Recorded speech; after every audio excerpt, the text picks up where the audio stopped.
Shalom semua orang yang dikasihi oleh Tuhan. Mari kita beribadah bersama di dalam ibadah online GKI House. Kita satukan hati kita untuk memuji-puji Tuhan kita. Sebelum kita mendengarkan firman Tuhan, kita minta Tuhan lembutkan hati kita. Siapkan hatimu, siapkan telinga kita untuk dengar-dengaran akan Tuhan. Biarlah hati kita senantiasa ingin terus menyenangkan hati Tuhan kita, karena Dia sudah sangat-sangat baik bagi kita. Layaklah kita melakukan yang terbaik bagi Tuhan kita untuk menyenangkan hatinya. Pujikan lagu ini, Tuhan, ku mau menyenangkan hatimu dengan segenap hati kita.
Shalom saudaraku yang terkasih di dalam nama Tuhan Yesus Kristus. Hari ini kita akan kembali belajar tentang serial Amanat Agung yang saya percaya ini semua penting untuk kita ketahui dan penting untuk kita lakukan, karena ini tugas semua orang dan bukan hanya tugas pastor, hamba-hamba Tuhan, atau tugas gembala sidang, atau tugas ketua sinode. Ini tugas dan tanggung jawab kita semua. Ini adalah amanat agung yang Tuhan berikan buat kita semua, ya. Matius 28, kita baca kembali ayat utama kita. Matius 28 ayat 19 berkata gini, "Karena itu pergilah, jadikanlah semua bangsa muridku, dan baptislah mereka dalam nama Bapa dan Anak dan Roh Kudus."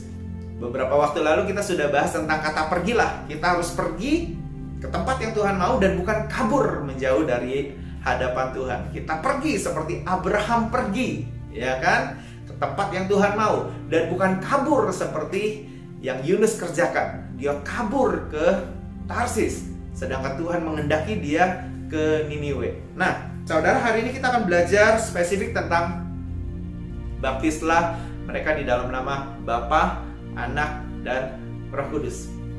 Oke, saudara, Pertama-pertama saya mau berbicara kepada kelompok orang yang sudah mengenal Tuhan, sudah percaya bahwa Yesus Kristus adalah Tuhan, sudah menerima Tuhan sebagai Tuhan dan Juru Selamat, tapi belum berani mengambil tindakan untuk dibaptis, belum berani mengambil langkah iman untuk dibaptis. Mari kita buka sama-sama ayatnya di dalam Markus 16 ayat yang ke-16. Saya mau baca buat Bapak Ibu Saudara sekalian ya. Markus 16 ayat 16 berbunyi begini, siapa yang percaya dan dibaptis akan diselamatkan, tetapi siapa yang tidak percaya akan dihukum. Jadi ada kata dan, siapa yang percaya dan dibaptis akan diselamatkan. Memang kita akan ketemu sebuah quote yang berkata bahwa begini, baptisan itu tidak menyelamatkan, iman percaya kita itulah yang akan menyelamatkan. Betul. Tapi begini saudara, setiap kali orang percaya itu harus selalu dibarengi dengan baptisan. Makanya ayat ini ada, siapa yang percaya dan dibaptis akan diselamatkan. Kalau kita hari ini sudah menjadi percaya dan kita masih punya kesempatan untuk dibaptis, hendaklah kita memberi diri kita untuk dibaptis. Kepada penjahat yang di sebelah kanan Tuhan Yesus Kristus, yang disalibkan bersama-sama dengan Tuhan Yesus Kristus, dia menjadi percaya pada saat dia digantung di kayu salib dan tidak punya kesempatan untuk dibaptis setelah itu, karena setelah itu sudah nggak ada lagi hari esok buat dia. Dia diselamatkan, betul. Tapi buat kita yang sudah percaya, sudah terima lahir baru dan masih memiliki hari-hari setelah itu, hendaklah kita memberikan diri kita untuk dibaptis. Semua orang-orang yang ada di Alkitab, murid-murid Kristus, mereka memberi diri mereka dibaptis. Kita tahu pasti bahwa Paulus dibaptis, Yohanes pasti dibaptis, Matius pasti dibaptis, semua pasti dibaptis. Hanya saja itu tidak dicatat secara detail tentang baptisan mereka. Lah, gini loh saudara, lah tiap-tiap hari aja mereka melayani jiwa-jiwa di dalam Jumat-Jumat mula-mula, mereka melayani jiwa-jiwa dan beribu-ribu orang itu menjadi percaya dan memberi diri dibaptis. Masa iya murid-murid tidak dibaptis? Betul gak? Karena baptisan itu penting. Sepenting apa? Nah, saya mau ilustrasikan seperti kayak begini. Ketika kita adalah misalnya kita adalah seorang anak yang mau diadopsi oleh seseorang, taruhlah itu orang yang kaya, orang berada, orang terpandang dan yang lain sebagainya gitu ya. Kita mau diadopsi. Terjadilah di hari itu kita bersyukur bahwa hari itu kita diadopsi sebagai anak dia. Nah, orang-orang yang misalnya mengenal kita gitu ya, nggak akan percaya kalau misalnya kita adalah anak dia, benar nggak? Yang bikin mereka percaya adalah ketika ada surat pengadopsian. Ketika ada surat itu, sah kita menjadi anak adopsi dari orang tersebut, benar nggak? Nah, demikian halnya juga dengan baptisan. Pada hari kita dibaptis, itu sebenarnya kita sedang mendeklar kepada diri kita sendiri bahwa kita adalah anak Tuhan. Kita mendeklar kepada seluruh teman-teman, saudara-saudara yang melihat proses itu bahwa kita adalah anak Tuhan. Dan kita juga mendeklar kepada iblis bahwa kita adalah anak Tuhan. Ini penting sekali. Jadi memberi diri untuk dibaptis sangat penting buat kita semua untuk kita kerjakan. Jadi ambil langkah iman. Jangan takut. Kenapa? Karena memang baptisan itu adalah lambang, tanda bahwa kita adalah umat percaya, umat yang percaya kepada Tuhan sebagai juru selamat kita. Amin, saudara. Oke. Yang kedua, kalau kita sudah dibaptis, sekarang apa yang harus dikerjakan? Nah, gini saudara. Kadang-kadang kita lupa kalau kita sudah dibaptis, kita melayani gitu kan. Kita jadi guru sekolah minggu, kita jadi worship leader, kita jadi singers, kita jadi pemain musik, kita jadi diakon, kita jadi apalah yang kita bisa melayani, toh kita sudah masuk di dalam pelayanan. Kita lupa bahwa baptisan itu juga salah satunya adalah tugas kita, saudara. Ini yang sering kali kita lupa. Baptisan itu bukan hanya tugas para pastor, para ketua sinode, bukan. Baptisan itu adalah tugas semua orang. Ya, tugas semua orang percaya. Jadi ini penting banget gitu. Saya ingat pertama kali rasanya ya waktu pas saya baptis orang itu, saya membaptis di Kalimantan. Ada seminar, ada retreat. Sebenarnya ada retreat yang dimana waktu itu ada tantangan siapa yang mau dibaptis, dan beberapa orang memberikan diri mereka dibaptis. Lalu saya jadi orang yang mendampingi gembala sidang saya untuk membaptis di sungai waktu itu.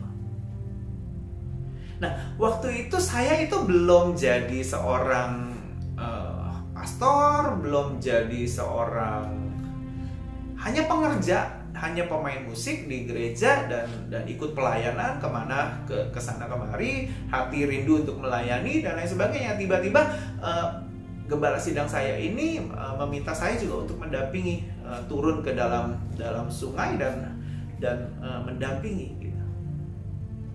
Nah, itu pengalaman saya sampai hari ini. Akhirnya saya juga masih tetap berupaya untuk bisa membaptis orang gitu ya kan. Biasanya saya akan berusaha untuk ada di setiap hari di mana ada orang untuk dibaptis, karena menurut saya itu satu hal yang luar biasa. Pertama itu amanat agung. Yang kedua begini saudara, kalau seluruh sorga itu harus berhenti aktivitasnya, ya, seluruh sorga itu ya berhenti aktivitasnya untuk melihat ada satu orang, satu pribadi yang sedang mau dibaptis itu. Setelah dibaptis itu akan ada sorak-sorai satu sorga itu, sorga dan semua bala tentara sorgawi, malaikat-malaikat di sorga bersorak-sorai karena ada satu orang yang dibaptis, satu orang yang terima Tuhan, satu orang yang menyatakan bahwa aku anak Tuhan. Saya mau ada di situasi itu, saya mau ada di atmosfer itu, saya mau senang dengan hal itu. Kenapa? Karena sorga senang loh. Nah, biasanya orang kalau ada orang yang dibaptis itu dia ini yang dibaptis, dia ini dari departemen yang lain yang dibaptis, enggak kenal banget sama orangnya. Saudara, milikilah hati yang rindu. Rindu apa? Rindu atmosfernya. Rindu apa? Rindu kegiatannya di dalam baptisan. Rindu apa? Rindu untuk ngelihat jiwa-jiwa untuk dibaptis. Nah, kalau ada kerinduan seperti itu, kita akan mulai dekat nih dengan amanat agung ini. Dekat sampai kita bisa akhirnya real, kita bisa membaptis orang. Gitu. Nah, Bapak Ibu Saudara sekalian, milikilah kerinduan, keinginan seperti ini. Jadi bayangkan ya, satu sorga itu bersemarak, satu sorga itu berpesta, satu sorga itu beriuh bersorak-sorai, bersuka cita karena ada satu jiwa yang dibaptis. Nah, kita juga harus inline, satu frekuensi dengan sorga. Artinya kita juga senang dengan atmosfer itu. Kita kalau ada kelas baptisan, ada orang yang sedang ikut kelas baptisan, kita ada di situ. Kita mensupport, kita beri kesaksian. Wah, setelah aku dibaptis begini loh, setelah aku excited dengan hal itu. Ikut ke kolam gitu kan, jadi support, semangat gitu kan, supaya orang yang dibaptis pun merasa bahwa dia didukung langkah imannya. Nah, kita harus punya hal seperti ini. Jadi sehingga amanat agung itu nanti satu hari nanti kita bisa kerjakan dalam kehidupan kita. Ya, saudara, saya juga dulu hanya seorang pemusik. Saya main musik di gereja,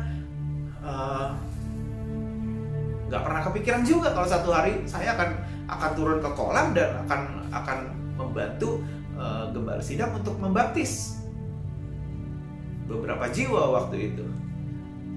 Tapi saudara, kerinduan itulah yang akhirnya membawa saya akhirnya bisa sampai kepada gitu. Pada hari dimana saya akhirnya actually mengerjakan amanat agung, dan sampai sekarang kita masih mengerjakan itu. Nah, begini saudara, jangan puas ketika kita sudah menjadi worship leader yang diurapi, menjadi seorang singers yang sudah diurapi, menjadi seorang guru Sunday school yang very kreatif dan talented gitu. Jangan puas ketika kita sudah menjadi seorang diakon, jangan puas ketika kita sudah menjadi seorang pelayan Tuhan yang berkarunia. Jangan puas hanya sampai di situ. Ada step perjalanan rohani yang masih menunggu kita, saudara. Jangan pernah berkata bahwa itu mah tugas gembala sidang saya, itu tugas ketua sinode saya. Enggak saudara. Even ketika kita jadi seorang pemusik pun kita bisa kok sebenarnya. Ya, tentu saja mungkin kita mendampingi dulu, ya kita mungkin yang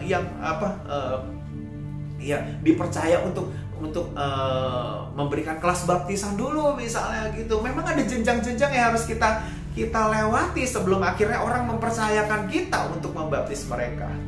Betul ya? Nah, Bapak Ibu Saudara sekalian, milikilah spirit seperti itu. Gini, kalau satu sorga aja suka dengan hari itu, ketika ada seorang yang mau dibaptis, kita juga harus suka dengan hari itu ketika ada jiwa-jiwa yang mau dibaptis. Nah, milikilah hati yang seperti itu. Jangan puas ketika engkau sudah jadi worship leader yang diurapi. Jangan puas ketika engkau sudah menjadi pastor of music. Jangan puas ketika engkau sudah menjadi pastor of creative. Jangan puas ketika engkau sudah menjadi pastor of kaum muda, pastor anak. Jangan puas ketika engkau sudah memimpin sebuah departemen. Jangan puas. Ya, terus minta Tuhan, aku mau Tuhan Yesus supaya aku bisa fulfill Tuhan amanat agung. Yang salah satunya adalah membaptis orang. Beri aku kerinduan Tuhan. Aku rindu Tuhan mau bisa punya pengalaman untuk membaptis jiwa-jiwa Tuhan. Nah, dari situ kerinduan kita nanti akan Tuhan lihat sebagai sebuah hal yang anakku ini rindu. Dan memang ini tugasnya, dan memang ini amanatnya sebenarnya. Tuhan akan kirimkan jiwa-jiwa untuk saudara layani, dan untuk saudara baptis. Amin, Bapak Ibu Saudara sekalian. Ini adalah tugas yang jangan sampai dilupakan. Ini amanat, saudara. Jadi kita mau lihat sebuah ayat, yaitu di dalam Kisah Para Rasul 35, Kisah Para Rasul ayat yang ke-8, pasal 8, ayat yang ke-26 sampai 40. Saya tidak akan bacakan seluruhnya. Ini cerita tentang sida-sida dari Ethiopia yang bertemu dengan Filipus. Lalu Filipus akhirnya memberitakan Injil dan akhirnya bisa membaptis akan sida-sida dari Ethiopia ini. Ya, saya akan mulai membacakan dari ayat yang ke-35 saja. Jadi latar belakangnya begini, sida-sida ini sedang membaca, ya kan? Sedang membaca sebuah nas, lalu akhirnya ditanya oleh sida-sida itu, aku bertanya kepadamu tentang siapakah Nabi berkata demikian, tentang dirinya sendiri atau tentang orang lain? Ini di ayat yang ke-34 ya. Nah, lalu di ayat yang ke-35, maka mulailah Filipus berbicara dan bertolak dari nas itu. Ia memberitakan Injil Yesus kepadanya. Nah, disinilah mulai dari proses pendahuluan sebelum baptisan itu terjadi. Ketika Filipus bisa memberitakan Injil kepada sida-sida ini. Artinya apa? Filipus ini dalam hal ini adalah seorang diakon ya. Filipus ini adalah seorang diakon. Ya, jadi dia adalah tugasnya Filipus adalah membagi akan makanan, membagi akan mengurusi akan orang-orang yang ya seperti kayak pembagian para janda, orang-orang yang tua, orang-orang miskin dan lain sebagainya. Itu tugasnya dia gitu. Nah, tapi dia bukan hanya orang yang hanya membagikan itu, tapi dia juga bisa memberitakan Injil. Nah, itu yang sangat penting dalam kehidupan kita. Jadilah pemusik sebelum baptisan itu terjadi ya. Jadilah pemusik yang bisa memberitakan Injil. Jadilah worship leader yang bisa memberitakan Injil. Jadilah singers yang bisa memberitakan Injil. Jadilah guru sekolah minggu, asisten guru sekolah minggu. Jadilah orang-orang yang bisa memberitakan Injil kepada orang lain. Sehingga nanti apa? Kita nanti punya kesempatan. Satu hari nanti akan ada kesempatan untuk kita bisa membaptis jiwa-jiwa. Sama seperti Filipus yang akhirnya bisa membaptis jiwa seorang sida-sida dari Ethiopia. Saudara, ayo, jangan lengah, jangan buang waktu. Masih ada hal yang harus kita kejar, masih ada hal yang harus kita kerjakan, yaitu amanat agung. Ya, jadilah accountant, misalnya kita accountant, jadilah accountant yang sanggup memberitakan Injil dan bisa membaptis orang. Entah apapun pekerjaan kita, jadilah apa? Misalnya kita di luar, di dunia sekuler, kita adalah seorang pedagang. Jadilah pedagang yang bisa memberitakan Injil, lalu sehingga kita bisa membaptis orang. Misalnya kita adalah seorang driver, jadilah seorang driver yang bisa memberitakan Injil sehingga nanti kita bisa membaptis orang. Jadi apa lagi? Jadi misalnya jadi seorang pekerja di warehouse. Jadilah seorang pekerja di warehouse yang bisa memberitakan Injil dan akhirnya bisa punya kesempatan untuk membaptis jiwa-jiwa. Saudara, ada banyak hal yang harus kita kerjakan, khususnya mengenai amanat agung. So, waktu jangan terus-menerus dihabiskan untuk belajar hal-hal yang upgrade ilmu, upgrade pengetahuan kita, upgrade dunia kerja saja, tapi kita juga harus upgrade kehidupan kita, upgrade pelayanan kita, upgrade tanggung jawab rohani kita, upgrade hal-hal yang Tuhan sebenarnya mau percayakan dalam kehidupan kita. Ya, saudara, biar firman Tuhan hari ini memberkati kita semua. Filipus dengan posisi dia sebagai diaken, pembagi-bagi makanan, pembagi berkat bagi janda, bagi orang-orang miskin, bagi orang-orang yang membutuhkan. Tapi dia punya firman Tuhan dalam hidupnya, dan dia bisa juga mengerjakan amanat agung. Artinya gini saudara, kalau kita adalah seorang yang melayani Tuhan di bidang apa saja, jadilah orang yang setia di dalam setiap pelayanan kita. Beritakanlah Injil, beritakanlah firman Tuhan kepada orang-orang yang membutuhkan, dan lalu milikilah kerinduan untuk satu hari kita bisa membaptis jiwa-jiwa, dan nama Tuhan dipermuliakan, dan kita fulfill amanat agung dalam kehidupan kita. Amin saudara. Saya mau berdoa buat Bapak Ibu Saudara sekalian, kiranya firman Tuhan yang sederhana ini bisa menolong kita untuk kembali lagi in line, bahwa kita harus mengerjakan amanat agung. Amin. Bapa di surga, kami mengucap syukur, hamba mengucap syukur Tuhan buat hari ini. Kalau firman Tuhan yang sederhana ini Tuhan, boleh kami dengar Tuhan. Tuhan, hamba berdoa saat ini Tuhan untuk kelompok orang yang hari ini sudah mengenal Kau tapi belum dibaptis Tuhan. Tuhan, berikan kemantapan hati Tuhan, berikan keteguhan hati Tuhan kepada jiwa-jiwa yang mendengarkan firman Tuhan hari ini, supaya mereka Tuhan memberanikan diri, mengambil langkah iman untuk dibaptis, dan mereka mendeklar Tuhan kepada diri mereka sendiri, kepada saudara-saudara yang melihat, kepada keluarga, kepada iblis bahkan, bahwa dirinya adalah anak-Mu Tuhan, dirinya adalah kepunyaan-Mu Tuhan Yesus. Terima kasih Tuhan, biar tidak ada keraguan-raguan, tidak ada hal yang mengganjal ketika mengambil langkah untuk dibaptis, tapi biar kami boleh memantapkan diri Tuhan untuk melangkah maju satu step lagi Tuhan, dengan memilih untuk dibaptis Tuhan. Dan Saat ini hamba juga berdoa Tuhan buat orang-orang yang sudah melayani, sudah lahir baru, sudah dibaptis Tuhan. Dan biar Tuhan punya orang-orang ini Tuhan Yesus, kami semua Tuhan punya kerinduan Tuhan untuk bisa juga membaptis jiwa-jiwa Tuhan. Biar kami juga punya pengalaman Tuhan untuk mengerjakan amanat agung ini dengan sempurna Bapa. Terima kasih Tuhan Yesus. Ajar kami Tuhan untuk tidak puas Tuhan dengan hanya bermain musik di gereja Tuhan. Tidak puas hanya dengan melayani anak-anak, melayani kaum muda, melayani kaum ibu, melayani kaum bapak. Tapi biar kami juga seperti Filipus Tuhan Yesus, yang dimana ada kesempatan kami bisa memberitakan Injil, kami akan beritakan Injil, dan kami akan juga punya kesempatan Tuhan untuk kami bisa membaptis jiwa-jiwa. Ajar kami Tuhan untuk bisa memenuhi, untuk bisa fulfill setiap amanat agung yang Kau mau untuk kami kerjakan. Terpuji namamu, Kau memberkati Tuhan akan setiap umatmu yang melihat akan video ini Tuhan.